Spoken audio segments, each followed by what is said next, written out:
donc, qui va venir clore presque la tournée, puisque l'équipe de Spédus en travaille demain au Moufia pour une dernière journée d'animation. Et donc ce soir, nous avons le plaisir d'accueillir Valentin Sauvage, qui va nous parler de la Lune, de notre rapport à la Lune en tant qu'humanité, et pourquoi on y allait, pourquoi on n'y va plus, et pourquoi on va y retourner. Donc Valentin, je te laisse la parole. Moi, je tiens mon micro pour les questions. Merci Bruno, vous m'entendez? Nickel, bon Bruno a super bien introduit le sujet, donc je ne vais pas forcément m'étendre davantage sur ce dont je vais vous parler. Par contre, bon, ça fait un peu cliché, mais je vais démarrer cette présentation par une petite citation de Oscar Wilde. Il faut toujours viser la Lune, car en cas d'échec, on atterrit dans les étoiles. C'est très poétique. Pardon? Vous m'entendez pas? Il faut juste que je le mette dans la bouche. Vous m'entendez mieux là? Nickel. Je la refais? Bon du coup, non je disais, il faut toujours viser la Lune, car même en cas d'échec, on atterrit dans les étoiles, c'est Oscar Wilde qui a dit ça, et même si c'est très poétique, quand on est un astronaute qui a envie d'aller sur la Lune, on n'a pas envie de se retrouver dans les étoiles, perdu dans le vide intersidéral. Avant, je vais vous parler très rapidement de, comme disait Bruno, de notre rapport à la Lune. Depuis combien de temps on considère que la Lune est quelque chose d'un peu particulier? En fait, la plus ancienne trace qu'on a pu retrouver, ça date de 33 000 ans avant notre ère. Un os de reine gravé de différents symboles qu'on attribue en fait aux phases de la Lune. Il y a 33 000 ans, c'était déjà quand même pas mal de temps. Et ça a été repris pendant 69 jours. On aurait pu peut-être retrouver des traces de la Lune, des phases de la Lune sur les peintures rupestres. Mais en fait, pour l'instant, il n'y a pas de consensus exact. Ok. Il n'y a pas de consensus en fait sur la présence de la Lune dans les peintures rupestres, à part des périodes bien plus modernes, mais on ne va pas en parler tout de suite. La première personnification de la Lune date de moins 4000 avant notre ère, sous les traits d'une déesse qui s'appelle Nanasine, chez les Sumériens. Et puis, ça c'est l'aspect religieux, mais aussi il y a un aspect sociétal aussi. Grâce au cycle de la Lune, un cycle d'à peu près 30 jours, il y a un calendrier qui s'est instauré, appelé le calendrier lunaire, qui permettait d'organiser la vie civile et religieuse. Mais la Lune, c'est devenu aussi un sujet d'étude. En 270 avant Jésus-Christ, il y a Aristarque de Samos qui essaye de mesurer la taille de la Lune et de distance par rapport à elle. Il utilise les éclipses de Lune. Donc il avait déjà compris qu'il y avait quelque chose d'un peu mystique entre la Terre et la Lune. Enfin, mystique, scientifique. Hipparque, c'est un mathématicien, un astronome grec aussi, qui a réussi à mesurer, au IIe siècle avant Jésus-Christ, une estimation de la distance Terre-Lune, entre 395 et 490 000 km. Alors, il faut savoir que la Lune se trouve entre 364 et 404 000 km de la Terre, en sachant que ça a été fait au IIe siècle avant Jésus-Christ, c'est une sacrée prouesse. Et petite parenthèse, Hipparque, c'est vraiment un ovni de son temps. Il a réussi à mesurer précisément la période d'une année, pas seulement le 365 jours, mais il avait compris le 365 jours, plus un quart, qui correspond à tous les 4 ans, voilà, à un jour qu'on rajoute, et le moins 1/300e, deuxième siècle avant Jésus-Christ. Il avait réussi à mesurer la précision des équinoxes, qui est quelque chose qui est un peu particulier aussi. Je vous rappelle, 2e siècle avant Jésus-Christ. C'est un ovni de son temps. Et il a fallu attendre 3 siècles pour que Ptolémée il arrive à refaire ce que Hipparque a réussi à faire, en améliorant, évidemment, ses mesures. Aristote considérait que la Lune, Aristote considérait beaucoup de choses, mais il considérait que la Lune, en fait, c'était une sphère parfaitement lisse, sans détail, qui était plutôt synonyme de pureté. Mais quand certaines personnes, par exemple Galilée, ont commencé à pointer un instrument astronomique vers la Lune, se sont rendus compte qu'il y avait des montagnes, des cratères, des vallées en format du relief, et aucun signe de surface lisse. Et à partir de là, en fait, il y a beaucoup de personnes qui ont commencé à étudier la Lune et à essayer de la cartographier. Un des premiers qui a réussi à faire une cartographie assez complète et précise de la Lune, c'est Johannes Hevelius, qui du coup a dédié un ouvrage justement à la cartographie de la Lune. Il a nommé énormément de ces cratères, et certaines de ses mères aussi, un peu plus tard. Vous savez aussi qu'il y a un lien assez étroit entre les marées et la Lune. Et en fait, ça fait quelques milliers d'années qu'on a compris le lien entre la Lune et les marées sans forcément réellement le comprendre. Et il a fallu attendre Newton, avec la loi de la gravitation universelle, pour comprendre en fait réellement l'interaction qu'avait la Lune sur les marées. Avant, la corrélation elle était établie, mais sans en comprendre le mécanisme. Et puis je me permets aussi d'introduire un peu de science-fiction parmi tout ça, parce que la Lune a fait rêver beaucoup de gens. Et à toutes les époques. 2e siècle après Jésus-Christ, Lucien de Samosate, il raconte un voyage fantastique où les personnes sont emportées par une tempête jusqu'à la Lune et découvrent une civilisation extraterrestre en guerre avec les habitants du Soleil. 2e siècle après Jésus-Christ. Donc pas mal. Johannes Kepler, pour ceux qui sont un peu familiers avec l'astronomie, on lui doit les lois de Kepler. Et dans un de ses ouvrages, il a fait un tout petit peu de science-fiction, où il raconte l'histoire d'un personnage qui rêve d'un voyage vers la Lune, où il découvre des créatures étranges, et explore les conditions de vie lunaire. Une autre personne dont je voulais parler, Cyrano de Bergerac. Alors Cyrano de Bergerac, vous le connaissez probablement comme étant un personnage de Edmond Rostand. C'est ça, hein? Oui, c'est ça, oui.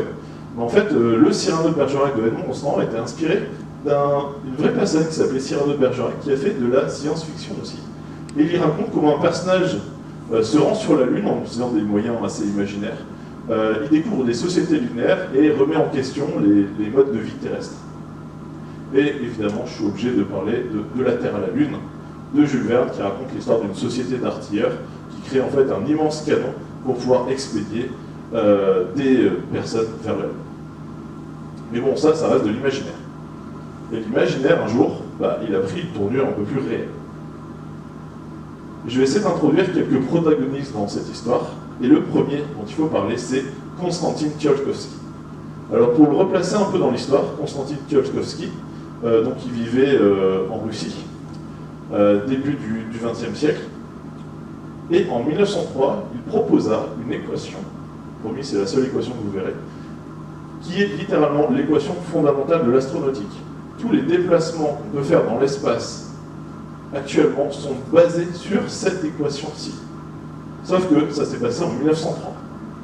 En décembre 1903, les frères Wright faisaient leur tout premier vol avec leur avion. Imaginez.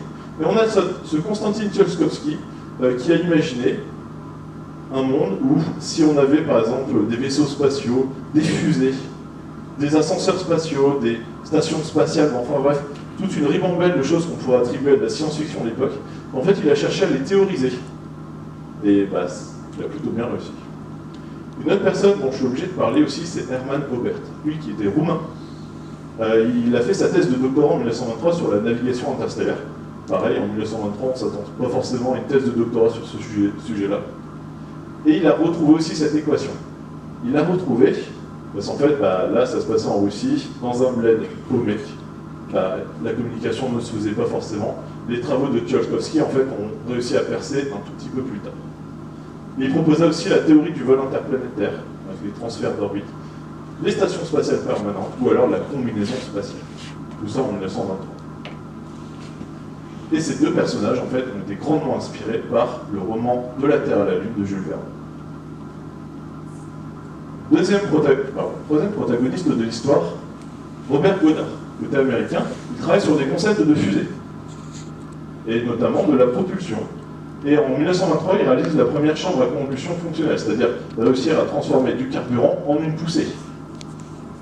Il réalise le premier vol d'une fusée à carburant liquide en 1926, et la fusée elle atteint 2,8 km de haut. C'est un début. Il faut savoir qu'au cours de sa vie, il lancera une bonne trentaine de fusées, et il n'avait aucune reconnaissance de la part du gouvernement américain. Globalement, ses passe-temps, en fait, n'aboutiraient à rien. Et pendant sa carrière, il posa à peu près 200 brevets sur les différents procédés qu'il a pu développer, et vous verrez que ces brevets ont une importance plus tard. Sarah, si tu as envie de sortir ton meilleur... Professor Professor Goddard does not know the relation between action and reaction, and the need to have something better than a vacuum against which to react. Of course, he only seems to lack the knowledge ladled out daily in high schools. Merci, Sarah. Donc ça, c'est un extrait du New York Times, donc un journal assez prestigieux, où globalement, le fameux professeur Goddard, Robert Goddard, est un peu discrédité, mais d'une violence assez incroyable. On lui propose globalement de retourner à l'école, revoir un peu ses bases de physique. On lui propose du coup qu'une fusée peut se déplacer dans le vide. Voilà. Et évidemment, le New York Times, en 1969, proposa de très belles excuses, évidemment, parce que visiblement, M. Goddard avait raison et le New York Times se trompait un peu. Quatrième protagoniste de l'histoire, côté soviétique maintenant, Sergueï Korolev. En fait, Sergueï Korolev, globalement, il bossa sur plein de mécanismes, de moyens de propulser les missiles ou des avions. En 1933, il réalisa le tout premier tir de son côté de fusée à propulsion liquide, côté URSS, et après il se consacrera au développement des missiles de croisière, parce que l'armée le finançait, contrairement à de l'autre côté. Sauf qu'en fait, c'était aussi un libre penseur, et globalement, quand on est contre quand on n'est pas pour le parti, on est contre le parti. Et donc il a été victime des purges staliniennes, il a été expédié dans un camp de travail, et vu que globalement c'était pas, il était un peu intelligent, on va dire, il a été libéré en 1940 pour travailler sur des fusées d'assistance au décollage pour les avions. Tout ça dans un contexte de Seconde Guerre mondiale. Encore un protagoniste. À la fin de la Seconde Guerre mondiale, l'Allemagne est contrainte de signer le traité de Versailles. Ce traité de Versailles, globalement, empêche l'Allemagne de se remilitariser. Lucie, s'il te plaît.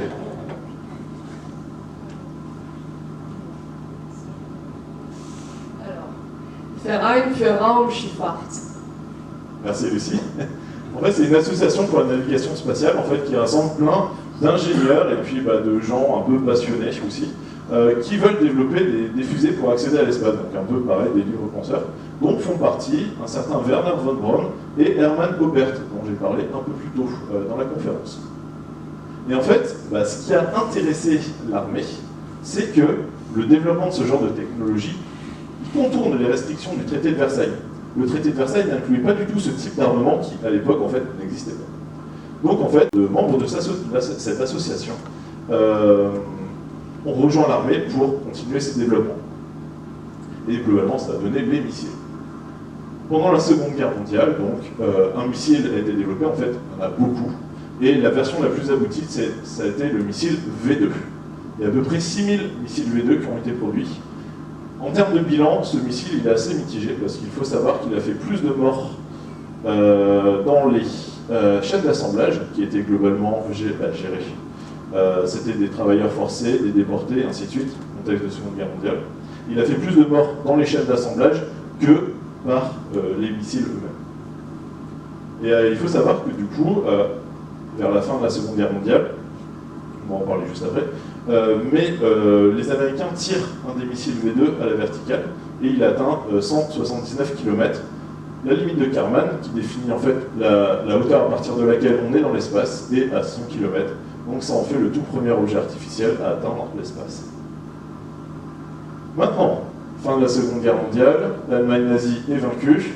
Qu'est-ce qu'on fait? Côté américain, ils ont une bonne idée. Tiens, le missile ça nous intéresse. On va aller récupérer le missile, on va récupérer les gens qui ont bossé pour ce missile-là, on va récupérer des plans, enfin bref, c'est l'opération Paperclip. Et il faut savoir qu'ils ont réussi à récupérer aussi le fameux Werner von Braun qui s'est rendu, qui a réussi à quitter l'Allemagne avant la fin de la Seconde Guerre mondiale. Il a réussi à quitter l'Allemagne et il s'est rendu en Suisse, où il a pu se rendre aux Américains par la suite. Par la suite, Werner von Braun, en fait, du fait de ses compétences, il va assez rapidement accéder à des postes à responsabilité. En 1950, il est nommé directeur technique du Redstone Arsenal. Alors, le Redstone, c'est globalement un missile que l'armée de terre développait. Et en 1954, puisque bon, les missiles c'est bien, mais je vous rappelle qu'à la base, c'était plutôt un libre penseur, il voulait accéder à l'espace. Il proposait en 1954 un projet de satellite artificiel utilisant ce fameux missile pour essayer d'accéder à l'espace. Sauf que le projet a séduit, mais il est confié à la marine. Parce que Eisenhower, le président de l'époque, il ne voulait pas confier un projet à une équipe majoritairement allemande. Côté soviétique, maintenant, il s'est globalement passé à peu près la même chose. Avec l'opération Ossoaviaki, voilà. Ils vont récupérer quasi 2500 scientifiques, plus leur famille, tout ça, donc ça fait un bon paquet de personnes, ainsi que des V2, des plans et carrément une chaîne de production qu'ils vont littéralement démonter pour réassembler chez eux. Il faut savoir que, en fait, ils n'ont même pas attendu la fin de la Seconde Guerre mondiale. C'est dès que les Allemands, globalement, ont commencé à se replier, en fait, les Russes ont fait une trouée pour essayer d'accéder le plus rapidement possible à cette technologie-là. Et notamment Korolev, qui a été sorti de sa prison, on va dire, de son travail forcé, parce que Korolev, il était vachement fort en propulsion. Et du coup, après avoir récupéré cette technologie, Korolev et son équipe, ils mettent au point des missiles de plus en plus puissants. Et de même que Wernher von Braun, en 1954, il pousse pour que l'URSS envoie un satellite. Et il appuie ça, il argumente ça sur les aspects politiques, le prestige du modèle communiste, militaire. Imaginez un satellite au-dessus de la nation ennemie, stratégique, même argument, enfin bref, ça n'a que des avantages. Mais bon, ils se sont fait doubler, parce qu'en 1953, les Belges arrivent à poser un journaliste sur la Lune, qui sera accompagné d'un petit chien. Bon, enfin bref, vous connaissez l'histoire, c'est Tintin, un personnage de Hergé, qui du coup imaginait que des personnes marchaient sur la Lune dans le cratère Hipparque, qui n'était pas forcément dénué de sens. Mais il faut savoir que Hergé a travaillé énormément. Il a mis plus de 4 ans à sortir en fait cet ouvrage-là, en plusieurs planches. Et en fait, ça a ouvert un nouveau style, les BD de science-fiction avec un fort réalisme scientifique. Bon, allez, la course à l'espace est lancée. Comme je vous ai dit, d'un côté, on a Wernher von Braun qui poussait pour un satellite, du côté américain, et Korolev de l'autre côté, du côté soviétique. Et ils font officiellement leur annonce, quasiment en même temps, l'annonce des USA le 29 juillet 1955 et le 2 août 1955, l'annonce de l'URSS, qui a eu lieu un congrès d'astronautique à Copenhague. Globalement, l'idée c'est pendant 1957-1958, qui est l'année de la géophysique, les deux allaient lancer un satellite. Sauf que, il y en a un qui a gagné et pas l'autre. 4 octobre 1957, Sputnik 1, premier objet artificiel à être satellisé. Donc Sputnik, c'était quelque chose d'assez simple. À la base, les Russes, ils voyaient beaucoup plus gros. Ils voyaient un gros satellite, beaucoup de science à l'intérieur pour faire plein de relevés. C'était en lien avec la géophysique, ils voulaient mesurer des choses dans l'atmosphère, dans la haute atmosphère, la magnétosphère, du vent solaire, ils voulaient un peu tout faire. Sauf qu'en fait, les Américains, ils n'étaient pas loin de lancer leur propre satellite. Du coup, ils se sont dépêchés pour faire une sorte de satellite beaucoup plus simple. Ça a donné le Sputnik. Alors le Sputnik est caractéristique. Ah, caractéristique, c'est normalement son bruit. Voilà, nickel. Le fameux bruit caractéristique du Sputnik, en fait, à l'intérieur, il y a juste un émetteur radio qui émet ce petit bip caractéristique à 20 et 40 kHz, qui pouvait être entendu sur n'importe quel poste de radio qui était capable de capter ces fréquences, et notamment celles des Américains, évidemment, qui comprenaient qu'ils venaient de perdre une sacrée bataille. Hop. Fort de ce succès, parce que ça a bien plu au Parti communiste, 4 octobre 1957, ça leur a vraiment plu. Ils ont bossé plusieurs années pour pouvoir faire ça. Ils sont crevés globalement. Et Korolev, qui était du coup chef d'équipe, a dit bon, c'est bon, vous avez le droit de prendre des vacances maintenant, ça y est. Sauf qu'en fait, ils se sont fait rappeler quelques jours plus tard parce que le Parti communiste a dit mais vous avez vu, le 7 novembre 1957, ça fera les 40 ans de la révolution d'Octobre Rouge, la révolution russe, la révolution bolchevique, enfin bref. Et du coup, on aimerait bien marquer le coup avec quelque chose d'assez puissant. Donc là, globalement, ils rappellent toutes ces équipes et ils font Sputnik 2 en moins de 4 semaines pour l'envoyer. À la base, pareil, Sputnik 2, c'était censé être quelque chose d'un peu plus réfléchi, d'un peu plus travaillé pour envoyer le premier être vivant dans l'espace, la fameuse chaîne Laika, qui était une chaîne parmi 3 autres chaînes aussi. Et en fait, ils ont fait ça un peu à la hâte aussi. Ça a fonctionné pour la mission. Ça a beaucoup moins fonctionné pour Laika, qui a péri du coup dans l'espace. ce qui en fait du coup le premier être vivant à être envoyé dans l'espace et le premier être vivant aussi à mourir dans l'espace. Les Américains, du coup, quand même, 4 octobre 57 pour les Soviétiques, 1er février 1958 pour les Américains, le premier satellite américain Explorer 1 qui faisait un tout petit peu de science, qui mesurait la magnétosphère. Et en fait, pourquoi ils étaient à la bourre? Parce que, je vous rappelle que les Américains ont confié ce projet-là à la marine, exactement. Sauf que l'expert, il était où? Il était à l'armée de l'air. Non, l'armée de terre? Oui, l'armée de terre, voilà. Et en fait, ils ont enchaîné échec sur le fameux missile fusée qu'ils développaient. Et donc, là, qu'est-ce qu'ils ont fait? Ils ont appelé Werner von Braun. Werner von Braun a fait « Regardez, dans mon arsenal, j'ai le Redstone. C'est un missile vachement puissant, il est capable de l'envoyer. En 3 mois, c'était plié. » Voilà. Donc, Werner von Braun a commencé à prendre un peu en galon à ce moment-là. Juste ensuite, après, création de la NASA. Truc assez anecdotique. C'est bon, ils peuvent envoyer des choses dans l'espace. Maintenant, on a envie d'aller un peu plus loin. Aller sur la Lune. 17 août 1958, le programme Pioneer. Pioneer pour envoyer des choses sur la Lune. Et l'URSS se tient prêt. Pourquoi l'URSS se tient prêt? Parce que l'URSS est déjà capable d'envoyer des choses sur la Lune. En fait, ils vont le faire assez rapidement. C'est juste que, pareil, ils voulaient faire les choses plutôt bien. Et ils savaient que leur missile, fusée, était beaucoup plus puissante que celle des Américains. C'est pas une question d'ego, c'est qu'en fait, ces fameux gros missiles ont été développés pour pouvoir abriter la bombe nucléaire. Les Russes disposaient de l'arme atomique, les Américains aussi, sauf que les Américains disposaient de la bombe à hydrogène, qui est beaucoup plus compacte que la bombe atomique. Donc les Russes, les Soviétiques, avaient besoin d'un missile beaucoup plus puissant que les Américains. C'est pour ça que leur missile était beaucoup plus puissant. Et donc, globalement, les Soviétiques étaient prêts à expédier Luna 1. Et en fait, ils surveillaient globalement ce que les Américains faisaient. Ah, les Américains sont prêts à tirer, et c'est pas grave, on tire en même temps. Il est plus puissant, il arrivera plus vite. Et comme ça, en fait, ils retardaient tout. Ils retardaient pour faire les dernières améliorations pour être sûr que ça fonctionnait. Bon, au final, ça n'a pas super bien fonctionné, parce qu'à la base, Luna 1 devait heurter la Lune, c'était le premier objectif, elle passait à 6000 km. Mais c'est pas grave. Les Soviétiques, ils ne communiquent pas comme ça, ils ne communiquent pas en mode « Ah, on va lancer la sonde Luna 1 qui va percuter la Lune ».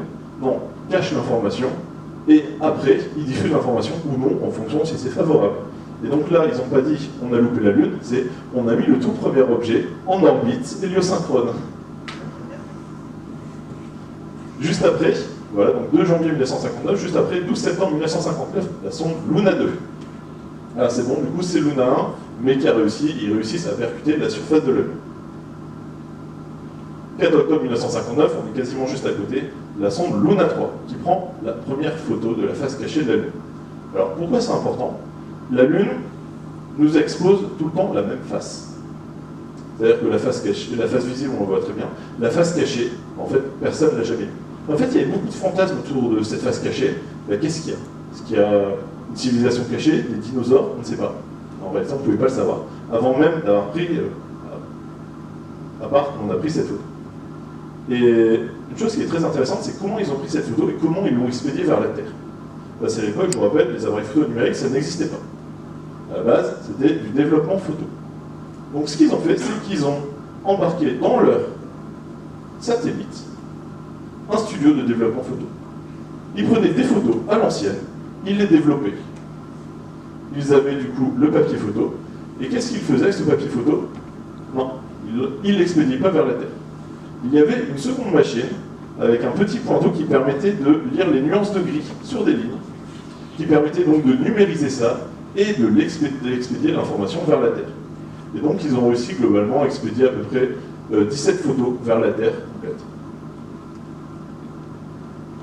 Les Américains, quant à eux, 3 mars 1959, donc, pas dans l'ordre chronologique, pardon, qui ont réussi du coup à faire Pioneer 4, qui lui en fait globalement est parti droit, tout droit, il est passé à côté de la Lune, il a pris quelques photos et s'est mis en orbite autour du Soleil.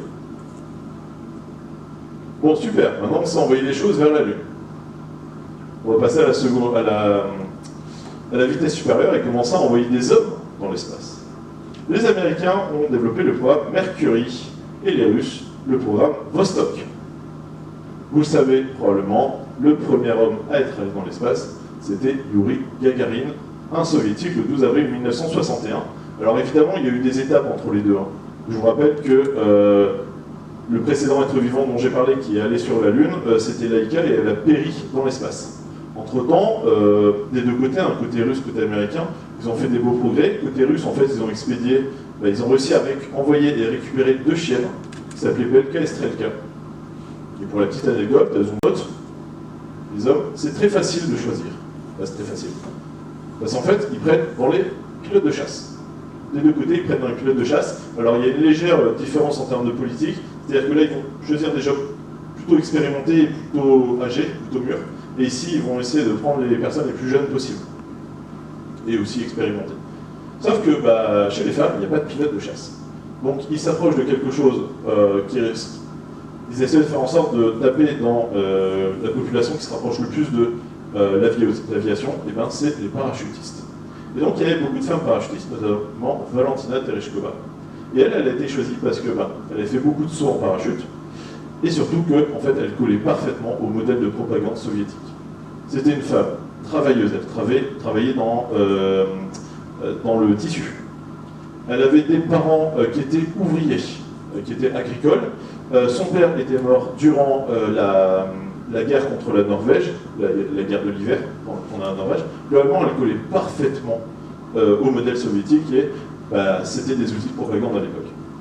Et pour information, les Américains, ils ont un peu plus tardé. C'était Sally Ride, 18 juin 1983, donc ça remonte un peu, c'était à bord de la navette Challenger, qui a subi un triste... Voilà. En 1961, on a JFK, donc Kennedy, qui nous fait une sacrée annonce. Je fais avec l'accent. Monsieur le Président.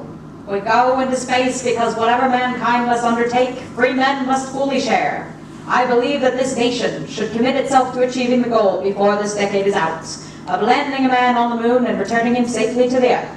No single space project in this period will be more exciting or more impressive to mankind, or more important for the long-range exploration of space, and none will be so difficult or expensive to accomplish.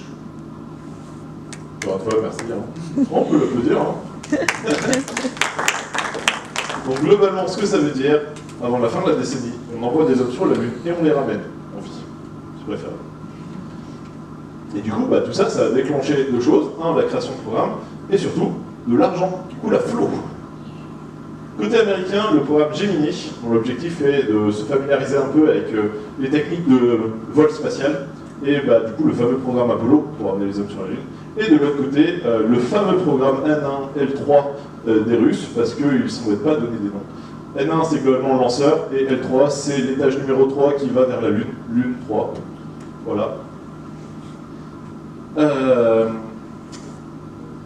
18 mars 1965, Alexei Leonov, du coup, réalise la toute première sortie extravéhiculaire. Parce que bon, c'est super, les gens sont dans leur capsule, mais ils font pas grand-chose. L'idée, c'est d'aller sur la Lune, et donc à un moment, il va falloir sortir de cette capsule. Donc, c'est ce qu'on appelle les sorties extravéhiculaires. La première, Alexei Leonov. Alors lui, il s'est passé des choses assez dingues. Globalement, eux, ce qu'ils ont fait, c'est qu'à un moment, globalement, l'espace dehors, c'est vide, à l'intérieur de la capsule, il y a de l'air, il faut passer de l'un à l'autre.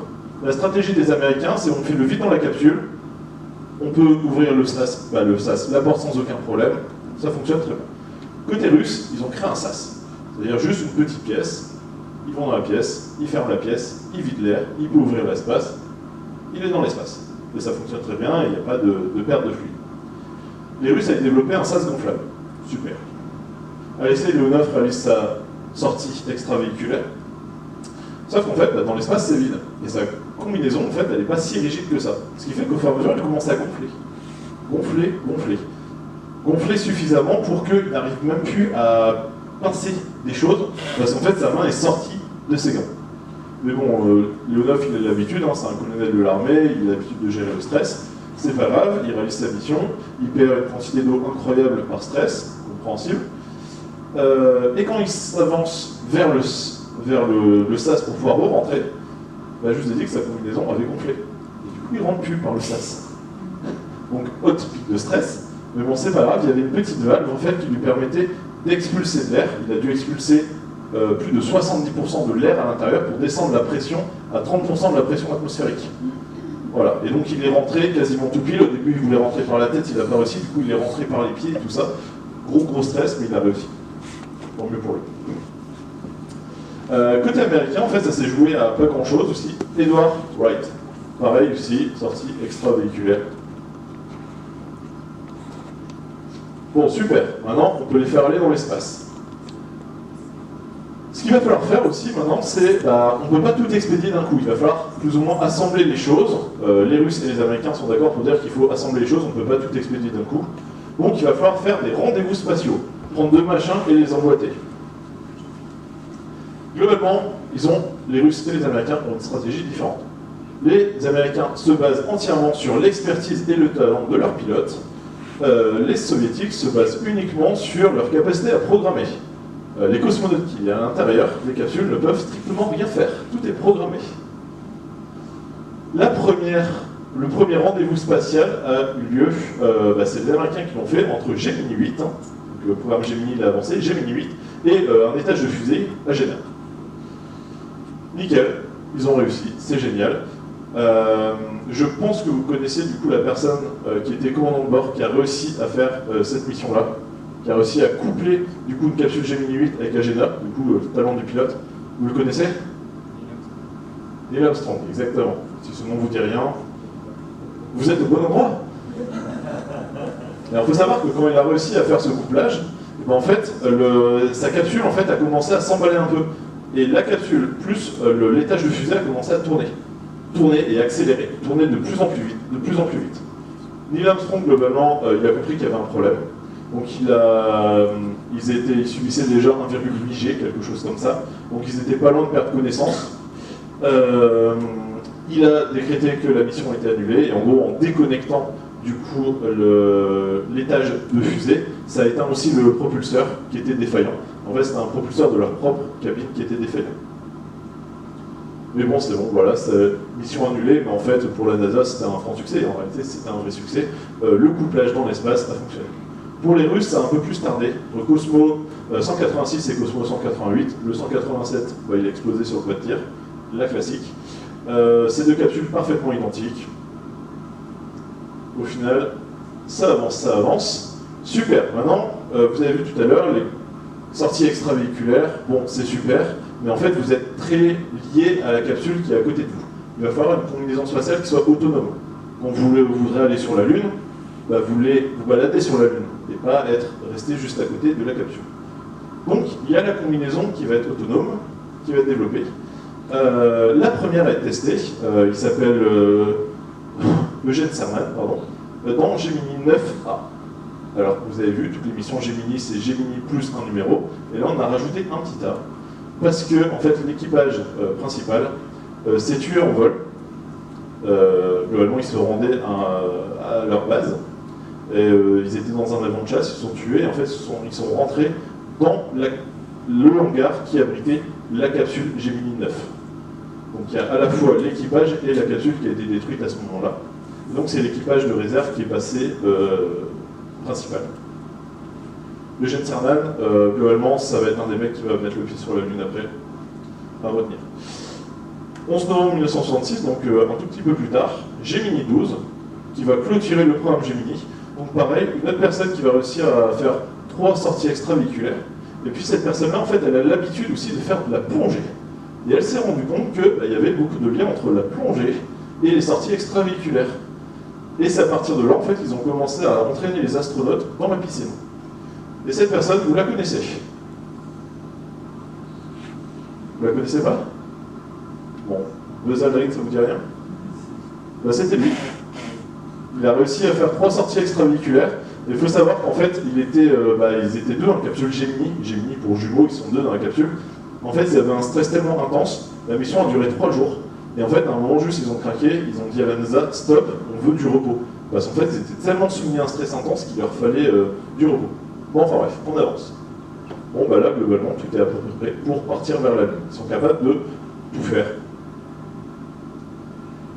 Sauf que, sur la Lune, on va où?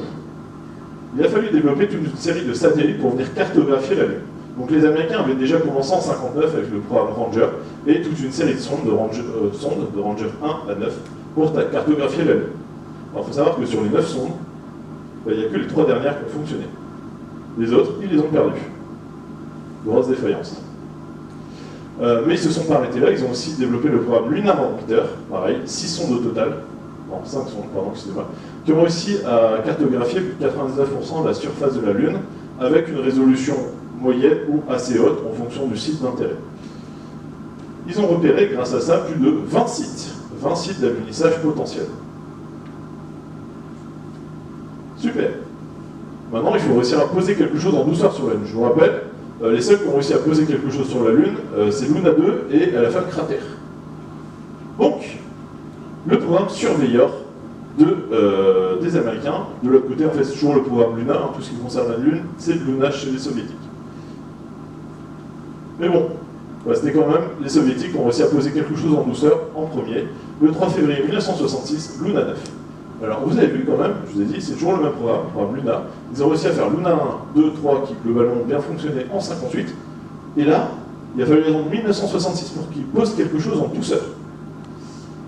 Globalement, qu'est-ce qui s'est passé? C'est qu'en fait, c'était la décadence chez les Soviétiques.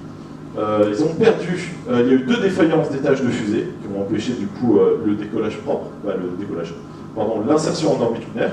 Il y en a 2 qui ont été complètement perdus, c'est un peu où elles sont. Et 3 qui se sont crachés à la surface de la Lune. Et globalement, qu'est-ce qui s'est passé? C'est qu'entre-temps, le fameux Korolev dont je vous ai parlé avait été écarté.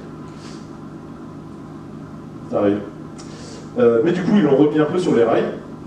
Ça a refonctionné. Bon, il avait fait quelque chose d'autre en parallèle. Mais sans Korolev, en fait, le programme Luna probablement n'aurait pas pu avancer. Les Américains, Surveyor 1, 1966, encore le 2 juin 1966, qui a réussi à poser du coup quelque chose d'assez doux sur la Lune. Et ils ont fait ça, ils ont enchaîné globalement, jusqu'à Surveyor 7. Il faut savoir qu'il y en avait 10 au total. 7 pour préparer un alunissage potentiel, c'est-à-dire que globalement, ils essayent d'analyser un peu la texture du sol. Est-ce qu'on s'enfonce dans le sol? Est-ce que c'est dur? Toutes des choses un peu essentielles à un alunissage. Et il y en avait la 8, la 9 et la 10 qui étaient prévues, qui étaient purement scientifiques. Et c'est celles-ci qui ont été annulées, pour des raisons budgétaires. Comme quoi, même quand il y a de l'argent. Super. Bon, maintenant, on est globalement prêt. Ensuite, ils enchaînent. Évidemment, après la 201, c'est la 203, c'est classique. Là, c'est pour tester le 2e étage, qui va servir, le 2e étage de la Saturne 1B, qui va servir de 3e étage de la fameuse Saturne 5. Fin prématurée. Globalement, le 2e étage a super bien fonctionné, ils ont réussi à le rallumer, mais ils ont dû le faire exploser parce qu'il commençait à menacer des choses. Ensuite, en 25 août 1966, le fameux 202 qui nous manquait, ils ont pris un peu de retard, ils testent ce qu'on appelle la tour de sauvetage. Parce que globalement, nos astronautes, alors là je peux la montrer avec la Saturne 5, voilà. La jolie Saturne 5. Tout en haut, on a nos astronautes qui vont se positionner. Sauf que globalement, si la fusée elle explose, on ne peut plus rien pour nos astronautes. Sauf si on installe une petite pièce en fait, qui permet de se détacher en cas d'urgence et qui permet de propulser nos astronautes beaucoup plus loin du pas de tir et les garder en sécurité. Donc c'est ce qui a été testé durant cette mission-là, ainsi que le module de contrôle et de service qui va permettre globalement aux astronautes de pouvoir se déplacer entre la Terre et la Lune et inversement. Et globalement, le module de service, de contrôle, c'est celui qui va permettre aux 3 astronautes de vivre pendant les 7 jours de voyage qui leur fera subir, on va dire, le voyage aller-retour sur la Lune. Bon, étape suivante, AS-204, qui porte un autre nom, Apollo 1. Lors d'un entraînement, en fait, on a donc les 3 astronautes qui étaient installés ici. Il y a un incendie qui s'est déclaré dans leur capsule. Et donc, en fait, ils ont péri brûlés vifs. Et c'est en fait à partir de là que, globalement, ils ont commencé à nommer non plus du AS-201, 202, mais en fait du Apollo 1. Ils ont commencé à incrémenter comme ceci. Les raisons pour lesquelles un incendie s'est déclaré, c'est apparemment une sorte de court-circuit dans un fil qui est un peu dénudé, plus beaucoup de matière qui était inflammable, plus une atmosphère composée principalement d'oxygène pur. ce qui en fait un cocktail en fait extrêmement dangereux. Par la suite, évidemment, ça a été corrigé. La deuxième chose qui a été corrigée, c'est que le sas, en fait, globalement, quand les astronautes sont placés dans la capsule, ils ferment des sas, et en fait, les sas sont très difficiles à ouvrir. Et par la suite, en fait, ils ont fait en sorte que les sas puissent s'ouvrir en moins de 30 secondes. Il a fallu plus de 5 minutes pour arriver jusqu'à eux. Ensuite, nickel, Apollo 4, premier décollage de la Saturne 5. Ils testent le rallumage du 3e étage, ça fonctionne super bien. Le rallumage du 3e étage, on va en avoir 2 ans pour aller vers la Lune. Et ils testent aussi les boucliers thermiques, mais à pleine vitesse. Une rentrée dans l'atmosphère extrêmement vite, ça tient le coup, c'est nickel, on avance. Apollo 5. Apollo 5, il commence à sortir le module d'excursion lunaire qu'on appelle le LEM, comme ceci. Globalement, si vous êtes en approche vers la Lune et qu'il y a un incident, et que vous avez besoin de remonter en orbite, en fait, il y a une sorte d'allumage d'urgence qui permet de le repropulser en orbite très rapidement. Et c'est ce qui a été testé avec Apollo 5 et d'autres choses entre autres. Ensuite, Apollo 6 a testé, toujours sans équipage, les vibrations de la Saturne 5. Vous avez peut-être déjà assisté ou non à un décollage de fusée, ou alors peut-être vu une vidéo. Les vibrations, en fait, sont énormes, sont très intenses, et les astronautes doivent subir et survivre aussi à ces vibrations-là. Donc il a fallu tester la fusée en conditions. C'est bon, les astronautes peuvent s'y placer, ils ne risquent pas leur vie juste à cause des vibrations. Entre-temps, on a les Russes, qui bossaient dans leur coin et communiquaient très peu quand même. Zonde 5. Alors globalement, ils ont fait une capsule, ils y ont mis à peu près l'Arche de Noé, c'est-à-dire il y a 2 tortues, des lapins, il y a des bactéries, des graines, bon, enfin ouais, un peu de tout. Et ils ont expédié ça vers la Lune, elle a fait un tour de la Lune et elle est revenue. Et en fait, du coup, ça en fait d'eux aussi les premiers êtres vivants à aller vers la Lune. Personne s'y attendait.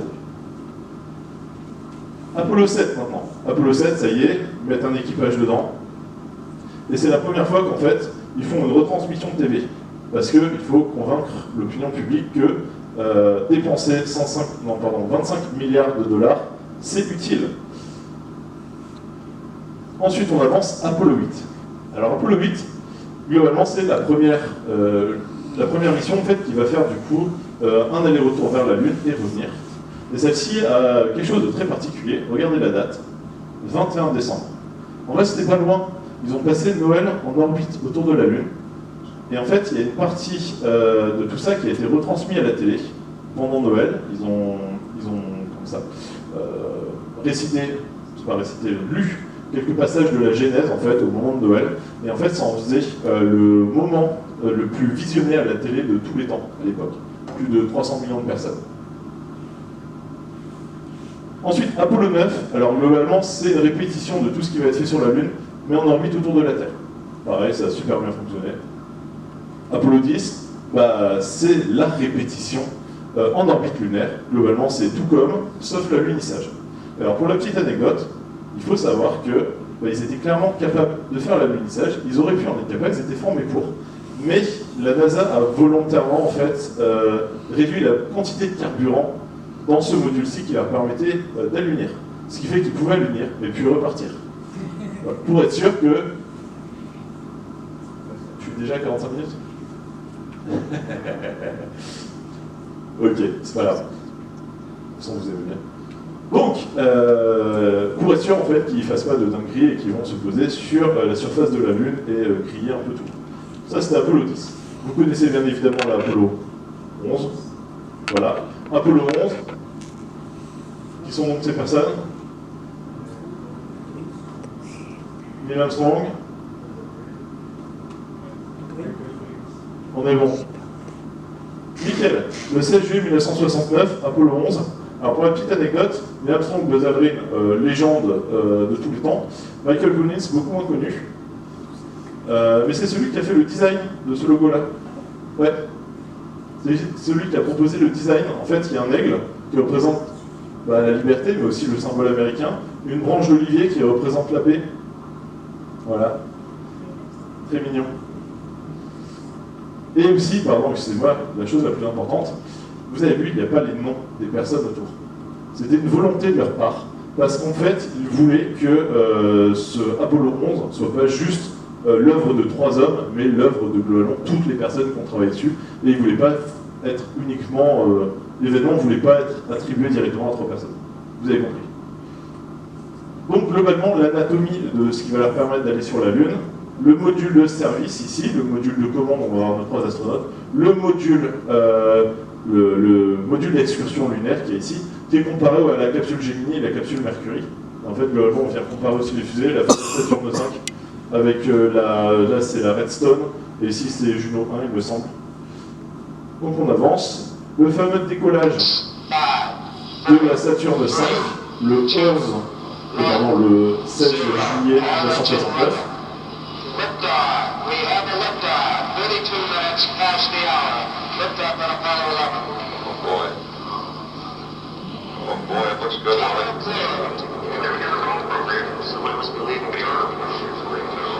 Enfin bref, ça dure longtemps, hein.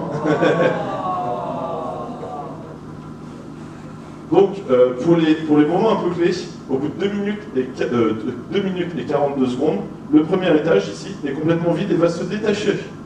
2000 tonnes de carburant, ils sont à 68 km d'altitude. Ça va vite. Ici, séparation du deuxième étage au bout de 9 minutes. Là, ils sont à quasi 180 km de haut. Ensuite, à 2 minutes et 2 heures et 44 minutes, ils vont faire une injection translunaire. C'est-à-dire que globalement, ils vérifient que tout est bien. Boum, ils partent vers la Lune. Ensuite, ce qu'ils vont faire, c'est qu'ils vont venir... Je vais parler 2 secondes avec mon micro énorme. Donc il reste... Globalement, la fusée est en configuration comme ceci. Le premier et le deuxième étage a déjà été largué.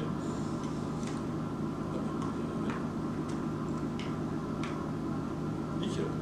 Parfait. Là, globalement, ils sont prêts. Injection translunaire, c'est bon, vous avez dit cet étage-là a besoin d'être allumé, le troisième étage, c'est parti, ils sont partis vers la Lune. Ils vérifient qu'ils sont bien dans la bonne direction. Pardon. Ce truc-là a déjà été largué depuis très longtemps. Nickel. Première opération, ouverture. Voilà, ça. Ouverture de la coiffe. Ça fait déjà 2 heures que ça pure. Globalement, ils sont dans une configuration comme ceci, ils sont partis vers la Lune. Première opération, le module de service et de commande va s'avancer un tout petit peu, et tout ça se déplace en même temps. Ils font une opération, le fameux rendez-vous spatial, dont je parlais tout à l'heure, et ils viennent récupérer le module d'excursion lunaire. Là, ils sont toujours dans la même direction. Oui, ils n'ont pas envie de s'aller tout de suite. Ils vont se mettre une orbite sur la vraie orbite vers la Lune. Hop, ils se décalent un peu, et en fait, ils vont se séparer. Celui-là, il passera à côté de la Lune, et par effet de fond, il se mettra en orbite autour du Soleil.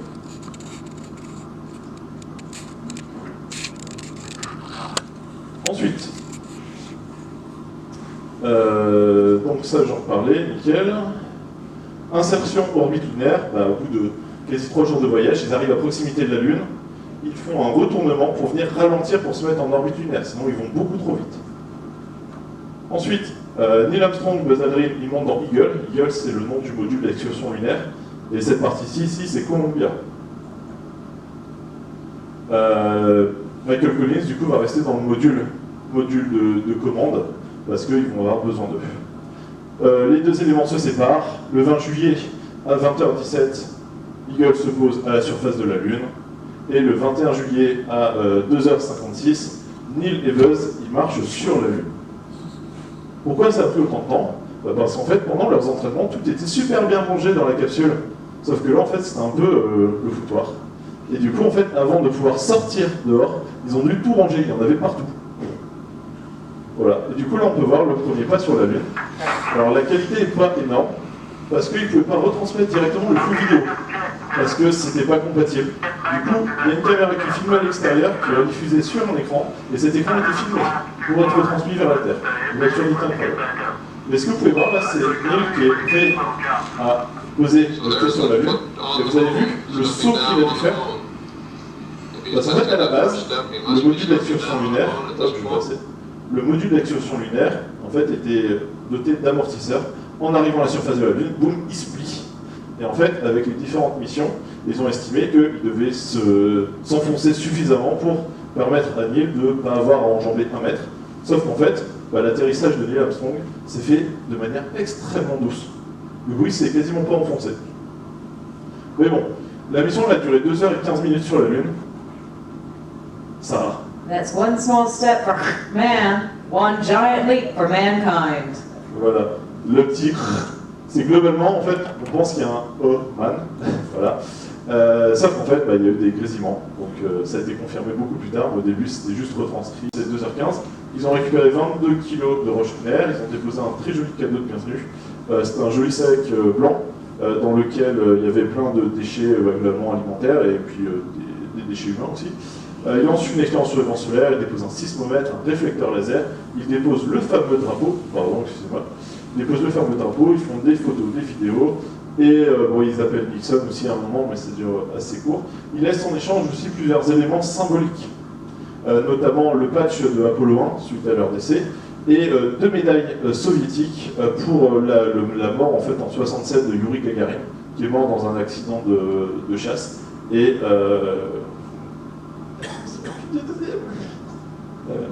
hein? Non, le 9 ans, c'est Kunitsev. Ouais, bon, c'est pas grave. Et pendant ce temps-là, en fait, il y avait Luna 15, la mission russe, qui était en train de faire sa petite embrouille. En fait, il faut savoir que du coup, globalement, Luna 15, pareil, les Russes, gardent tout secret à part quand ça fonctionne derrière. Et en fait, ils ont rompu cet accord un peu tacite. Ils ont prévenu en fait la NASA en disant on est en train de faire une mission sur la Lune, on sait que vous êtes en même temps parce que vous communiquez, on est à cet endroit-là, on sait que vous êtes à cet endroit-là, il n'y a pas de danger, mais sachez que ça va aller. Et donc en fait, c'est plus ou moins la première forme de coopération, on va dire.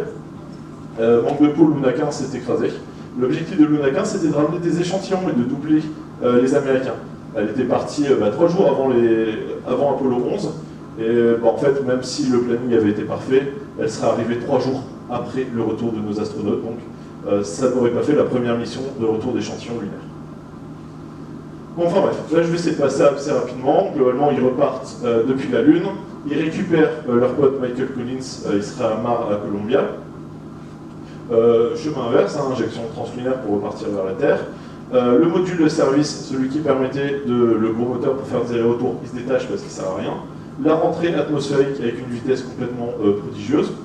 Le déploiement des parachutes à peu près 3 km de haut, qui leur permet d'atterrir à quelques mètres par seconde à la surface de l'eau, au large d'Hawaï.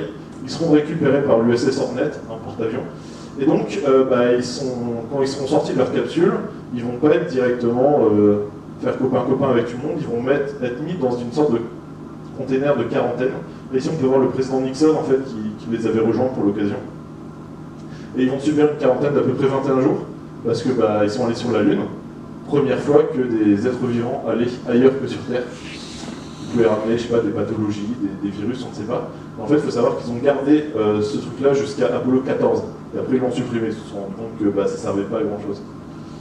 Bon, ensuite, très rapidement, ils ont fait plein d'autres missions. Il y a eu Apollo 12 jusqu'à Apollo 17. Apollo 12, il y a 2 choses qui sont intéressantes. La première, c'est que Surveyor 3, ils ont atterri à côté de Surveyor 3, ils ont récupéré la caméra de Surveyor 3 pour essayer d'estimer un peu l'impact que peut avoir les rayonnements, l'environnement spatial en fait sur l'équipement. En fait, il a été complètement blanchi. Hein, voilà. Et petite trait d'humour aussi de Pete Conrad, qui était la 3e personne du coup à marcher sur la Lune, qui disait en fait c'est peut-être un petit pas pour Neil, mais pour moi c'est un grand pas. Parce qu'en fait, c'était un des astronautes les plus petits du programme spatial.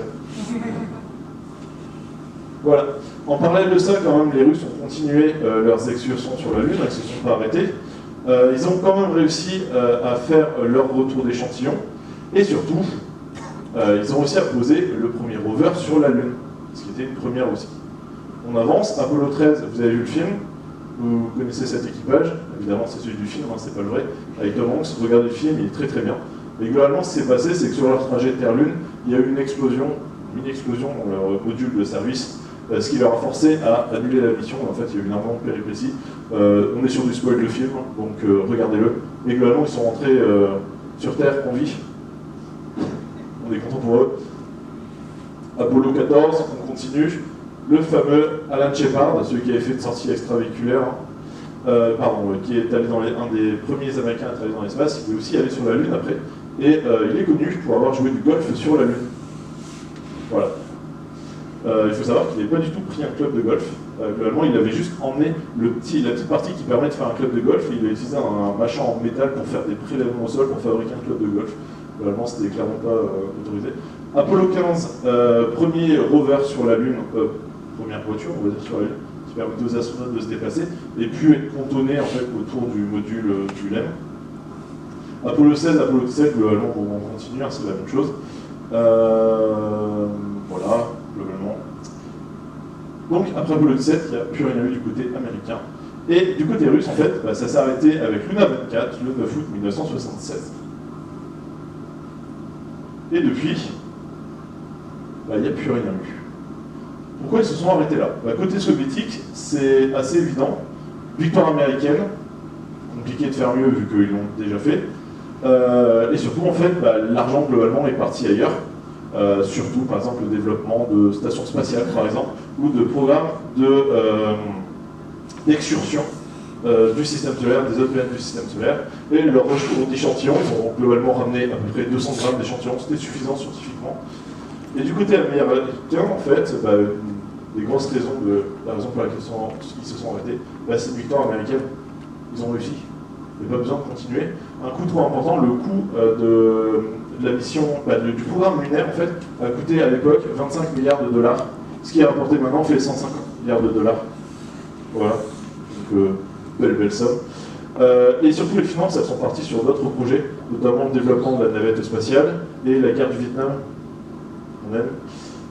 Et puis, en fait, ils avaient d'autres projets scientifiques aussi, hein, notamment Skylab aussi, mais bon, ça c'est autre chose. Maintenant, est-ce qu'on est de retour vers la Lune? Et en fait, si on regarde un peu ce qui s'est passé, les Américains, les Soviétiques se sont arrêtés, mais du coup, il y a d'autres nations qui ont commencé à aller vers la Lune. Donc il y a les Japonais qui sont allés, les Américains qui sont quand même retournés, ça n'a pas super bien fonctionné. Lunar, prospecteur les Américains aussi, l'idée en fait, dans toutes ces missions, c'est qu'ils vont aller chercher des éléments caractéristiques de la Lune, notamment la présence d'eau. Voilà, la glace au pôle, l'analyse de la Lune, la cartographie 3D, ils vont aller chercher de l'eau. Là, ils font de la cartographie. Alors, celle-ci, elle est très marrante, elle a fait de la cartographie sur Mars, sur la Lune.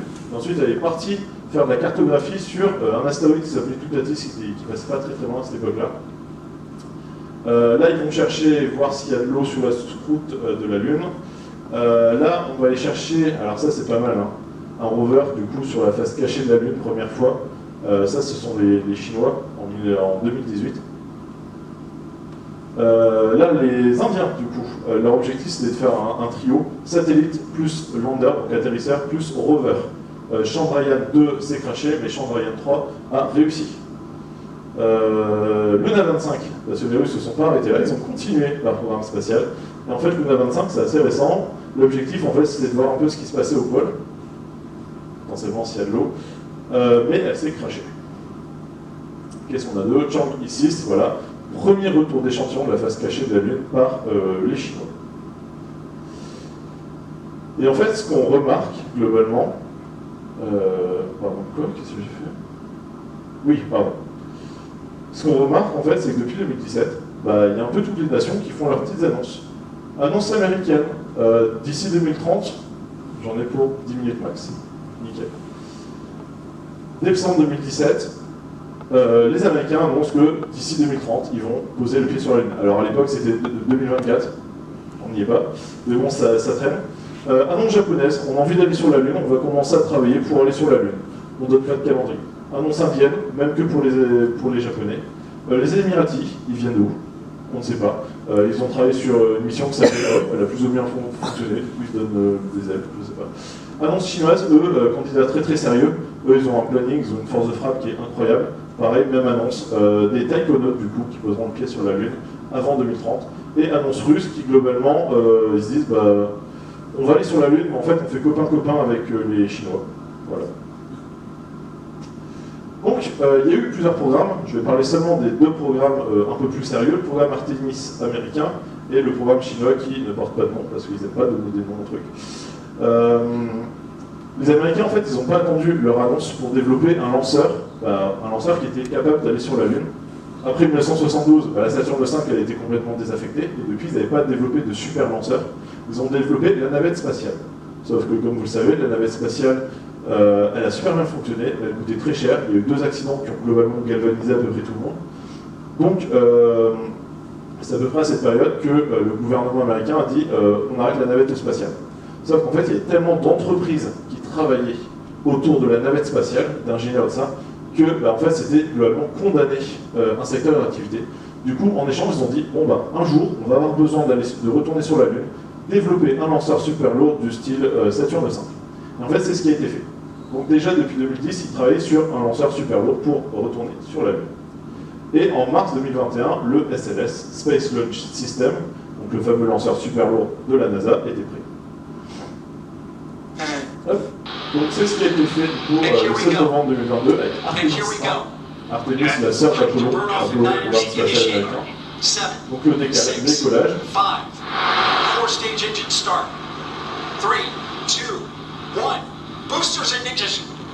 Voilà, c'est And parti. liftoff of Artemis 1. We rise together, back to the moon and beyond.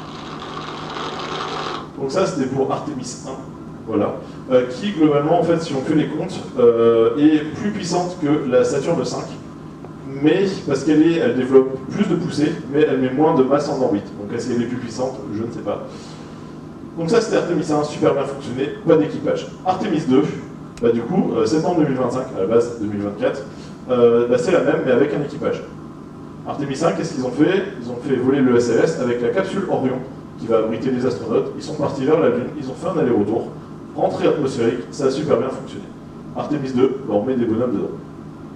Artemis 3, on fait la même chose, sauf qu'on les fait poser sur la Lune, normalement avant 2030. Artemis 4, il n'y a pas de calendrier, mais ils vont embarquer des choses au passage. Ils vont aller sur la Lune et ils vont déposer des choses en orbite qui vont constituer plus tard le Gateway. Le Gateway, globalement, c'est une station spatiale qui va être en orbite autour de la Lune, qui va faciliter en fait les trajets Terre-Lune. C'est une collaboration globalement internationale, grosse force de frappe américaine mais internationale, avec une très très grosse contribution des entreprises privées, notamment par exemple SpaceX et Blue Origin, et SpaceX aussi. Globalement, vous avez votre station spatiale en orbite, vous voulez aller vers la Lune, vous décollez avec le SLS et la capsule Orion qui se dock à la Gateway. Pour vous donner un peu un type de comparaison par rapport à la Saturne V, là c'est le SLS un peu simplifié et le futur SLS qui permettra d'envoyer 7 personnes sur la Lune, contrairement à 3 pour la Saturne V.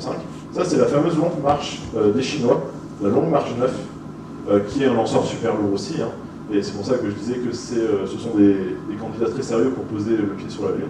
Comparé par exemple au Starship de Elon Musk, qui est de SpaceX hein, globalement, qui lui va faire des allers-retours, qui n'est pas designé proprement pour envoyer des choses vers la Lune, mais qui vise un objectif différent qui est Mars. Très rapidement, le programme chinois, en fait, il n'a pas démarré là maintenant, ils ne se sont pas réveillés. Ils avaient déjà décidé en 2003 d'envoyer un taïkonaute dans l'espace, avec Shenzhou 5. En 2021, ils proposent une station de recherche internationale sur la Lune, vous verrez un peu plus tard. En 2022, ils finissent leur station spatiale autour de la Terre, Tiangong. Ça c'est Tiangong, ça c'est l'ISS. Voilà, il y a eu quelques progrès à côté. Ici, ils mettent en orbite plein de satellites autour de la Lune pour pouvoir communiquer en permanence sur la face cachée ou le pôle sud de la Lune. Pour préparer quelque chose, peut-être. Et je vous parlais du coup de la station de recherche internationale qui se poserait sur la Lune. En fait, il y a beaucoup de signataires, donc les Chinois évidemment qui proposent ça, les Russes qui travaillent du coup avec les Chinois, et en fait beaucoup d'autres pays qui veulent en fait se greffer au programme pour faire une station de recherche internationale sur la Lune au pôle Sud. Mais pourquoi le pôle Sud? Toutes les missions que je vous ai présentées, elles cherchaient à cartographier un peu le pôle Sud, la face cachée, et à trouver quelque chose en particulier. Ce quelque chose en particulier, c'est de la glace d'eau. Pourquoi on cherche à trouver de la glace d'eau sur la Lune, puisqu'on a plein d'eau sur Terre? Et bien en fait, on peut faire plein de choses avec de la glace d'eau. Notamment, on peut faire du carburant. De l'eau, c'est H2O, classique. Si on vient la séparer, on peut avoir du dihydrogène et du dioxygène. Le carburant parfait pour pas mal de fusées. Et ce carburant-là, si on le trouve sur la Lune, on n'a pas besoin de l'emmener sur la Lune. Très pratique. Et en plus de ça, on peut faire de l'oxygène aussi, c'est plutôt pratique. Et la deuxième chose, si vous posez à n'importe quel endroit sur la Lune, globalement, vous allez avoir 15 jours de jour et 15 jours de nuit. Si vous voulez vous alimenter avec des panneaux solaires, ça ne fonctionne pas. Sauf à certains endroits spécifiques sur la Lune, qu'on appelle des points de lumière éternelle. Alors, pour l'instant, ils n'en ont pas trouvé. Le point de lumière éternelle, c'est globalement en fait un endroit où le soleil rayonne tout le temps. En général, c'est au sommet des cratères, au pôle sud, qui globalement en fait vont être illuminés tout le temps. Ils n'en ont toujours pas trouvé à 100%, mais ils en ont plusieurs à 90-95% d'illumination tout le temps. Donc pour des panneaux solaires, ça fonctionne très très bien. Petite parenthèse sur à qui appartient la Lune, l'aspect juridique.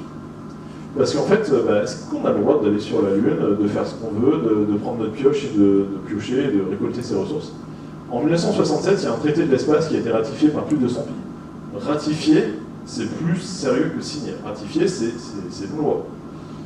Globalement, personne n'a le droit de revendiquer quoi que ce soit en dehors de la Terre. Une utilisation toujours pacifique de ce qui fait dans l'espace et des terres utilisées, et toujours la coopération est encouragée. Ça, c'était juste le traité de l'espace, un truc un peu général. 1979, qui concerne un peu plus l'exploitation de ces ressources, ratifié par 17 pays, mais aucune des puissances spatiales. Les Américains, ils n'avaient pas ratifié le fait qu'on n'a pas le droit d'exploiter la Lune pour ses ressources. Globalement, les accords de la Lune, c'était le patrimoine, en fait, tout ce qu'il y a sur la Lune, c'est le patrimoine de l'humanité qui doit profiter à tous les pays. En parallèle de ça, un peu plus tard, en 2015, les USA passent une loi sur la compétitivité des entreprises spatiales. Globalement, là où il n'y a aucune souveraineté, personne n'a le droit de planter son drapeau en disant « c'est à moi ». Par contre, tout ce que vous récoltez, c'est à vous. Voilà. Il y a un flou juridique qui est gigantesque et je pense que ça va être très très intéressant de voir quelle tournure ça va prendre un peu plus tard. Pourquoi viser la Lune? Plein de raisons. La première, en fait, c'est un peu, on va aller rechercher le prestige d'antan, la recherche scientifique. Financièrement, en fait, ça dépense, ça coûte beaucoup d'argent, mais en fait, ça génère aussi pas mal de richesse. L'hélium 3, si vous voulez, j'en parlerai s'il y a des questions. Globalement, il y a une ressource sur Terre qui est quasiment inexistante, l'hélium 3, mais relativement abondante sur la Lune, juste à sa surface, qui s'appelle l'hélium 3, qui pourrait globalement aider à développer la fusion thermonucléaire sur Terre. Et surtout, en fait, ça servirait de tremplin vers Mars. Pourquoi? Globalement, autour de la Lune, on est en train de développer tout un système en fait, qui permet de faire des allers-retours assez facilement vers la Lune. C'est bien, ça fait 50 ans qu'on n'est pas allé dans l'espace, qu'on n'a pas fait des choses un peu sérieuses, il va falloir se réentraîner. On a déjà des infrastructures qui nous permettront de faciliter en fait, les allers-retours vers la Lune. Pour aller vers Mars, c'est assez compliqué. Sur la Lune, c'est 3 jours de voyage. Mars, c'est 6 mois de voyage. Obligé de rester 1 an là-bas et 6 mois de voyage. Ce qui fait qu'on est obligé de déployer énormément de moyens pour permettre aux gens, futurs astronautes, de vivre sur Mars décemment. Et notamment, en fait, vu qu'on n'est pas capable d'envoyer des choses très très grosses, /volumineuses, /massives dans l'espace, l'idée c'est plutôt d'envoyer ça un peu sous forme de Lego. Plein de différents éléments. Et puis ces différents éléments, il va falloir les assembler quelque part. Et il y a 2 plans possibles. Il y a 3 plans possibles, en orbite autour de la Terre, en orbite autour de la Lune ou à la surface de la Lune. Ce qui faciliterait beaucoup la manutention, et notamment un truc un peu classique, les soudures. Les soudures dans l'espace, en l'absence de gravité, le métal fond et fait des bulles. Il faut de la gravité pour avoir de belles soudures. C'est juste un exemple. En parallèle de ça, en fait, il y a des compagnies privées, j'ai juste pris SpaceX en exemple, qui développent en fait des moyens ultra lourds pour aller vers Mars. Voilà, je sais pas, j'ai pas vraiment de conclusion. Si vous en avez une, je vous en prie. Voilà, c'est assez bon comme ça.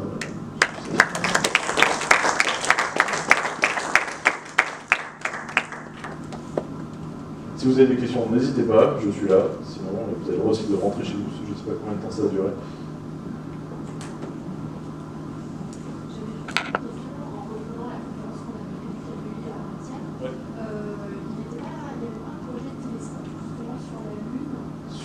Oui, utiliser en fait un cratère de la Lune comme surface réfléchissante pour certaines longueurs d'onde, ça doit être les ondes radio, il me semble. Ouais, voilà. Il y a plein de choses qui sont imaginées en fait sur la Lune. Ce télescope-là, oui. Un un autre projet un peu fun sur la Lune, c'est faire de la Lune un détecteur d'ondes gravitationnelles.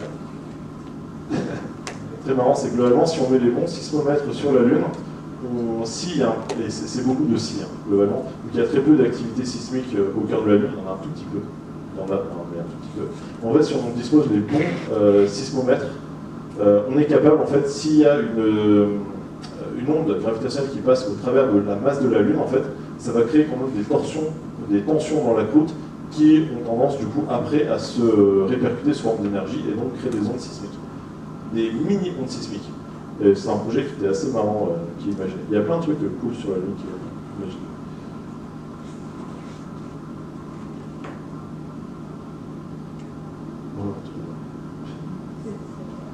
Super. Ouais.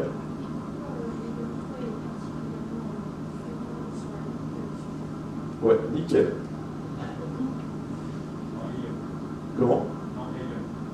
Nickel. Ah oui, nickel. En gros, ce qui se passe, c'est que cet hélium 3, en fait, il faut se poser la question d'où est-ce qu'il vient. L'hélium 3 qui est à la surface de la Lune vient en fait du Soleil. Mais le Soleil n'émet pas d'hélium 3, il émet du tritium qui est radioactif. Le tritium, en gros, c'est de l'hydrogène. Si tu le dopes un peu plus, tu as du deutérium. Et si tu le dopes encore plus, tu as du tritium qui est radioactif. Et qui va naturellement se dégrader en à peu près 12,6 ans. Il va donner du lithium qui est lui aussi radioactif, qui va donner après de l'hélium 3 qui lui est stable.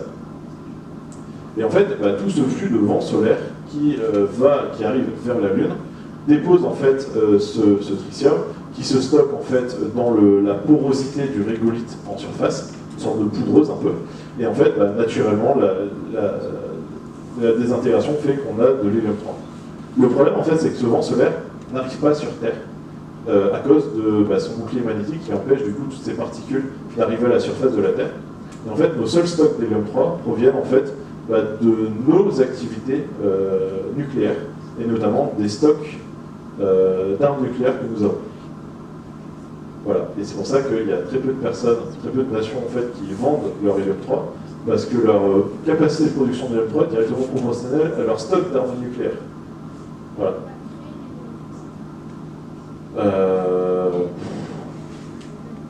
Ouais, mais du coup ça revient à faire de la fusion thermonucléaire. Et du coup, c'est un peu le 50 qui se met avec eux. Comment? Ouais, c'est ça, ouais. Les types de roches qu'on peut trouver sur la Lune, est-ce qu'il y a des choses comparables à ce qu'on trouve sur la Terre ou, Ouais. Alors, globalement, la surface est plutôt recouverte d'un régolithe. C'est une sorte de poudreuse, comme je disais, en fait, qui d'ailleurs pose beaucoup de problèmes pour les combinaisons spatiales. Parce que, du coup, les articulations, en fait, ça s'infiltre partout. Et quand les astronautes ont retiré leur combinaison, ils sentaient qu'ils en avaient partout, même dans le nez, les poumons, c'était très agréable. Petite parenthèse. Pour la composition de la roche, je vais probablement faire appel à quelqu'un d'autre, s'il y a quelqu'un qui est capable de répondre à cette question-là. J'ai raté la question exacte. Ok, qu'est-ce qu'on trouve comme roche caractéristique sur la Lune? Niveau géologique. Voilà.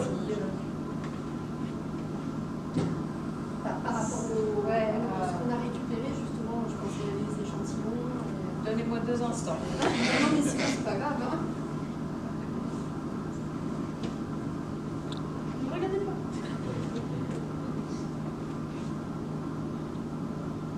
Et puis on peut faire une petite musique. Oui. Ça vient où de la coopération internationale pour la Lune? C'est ça que j'ai pas compris. En fait, il y a 2 coopérations internationales. Il y a globalement le reliquat de tout ce qui est soviétique, on va dire, genre chinois et russe, plus les différentes nations qui partagent quelques idéologies communes, qui font un peu cavalier seul. Et de l'autre côté, en fait, l'ancienne collaboration internationale, c'est-à-dire les États-Unis, plus l'Europe, plus le Japon, plus le Canada, mais du coup c'est globalement NASA plus CSA, ils sont tellement intriqués que ça en devient ridicule, mais ouais. Donc il y a plus ou moins de groupes, oui. Mais du coup, ça veut dire que sur les projets futurs, la Russie, elle est quand même encore en coopération pour l'ISS, mais sur les projets futurs, elle s'est retirée de la coopération avec les États-Unis. Oui, complètement, oui. Ça a posé pas mal de problèmes dans la recherche d'ailleurs aussi, notamment pour Euclide et tout ça.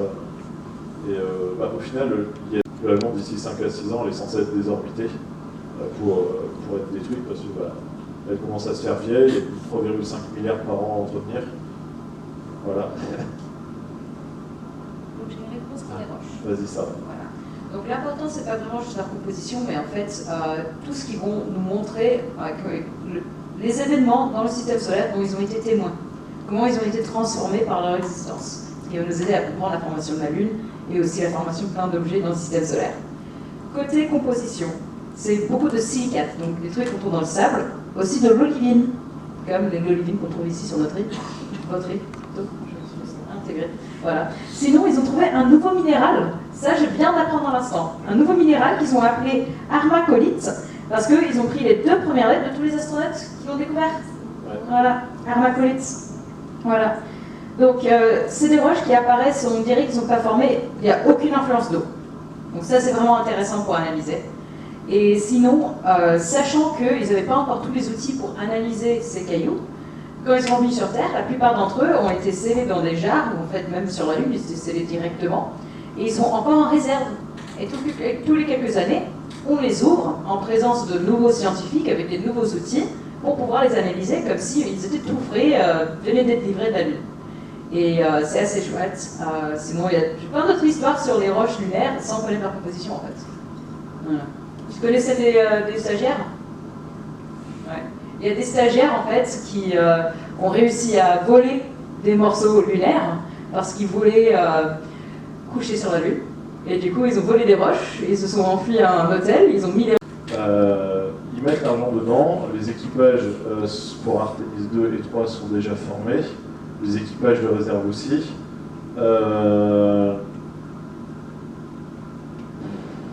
Je dirais Artemis 2 fin d'année prochaine peut-être, Artemis 3 peut-être 1-2 ans plus tard, parce qu'en vrai ce sera un Artemis 2 un peu plus compliqué, mais pas tant que ça pour Artemis 3. Donc je pense que avant 30 ans ils vont tenir, avant 2030 ils vont tenir, et je pense quand même que les Chinois iront plus tôt. Parce que les Chinois en fait ils ont une force de frappe vraiment incroyable, ils n'ont pas le temps. Ils ont vraiment pas le temps. Très peu. Oui.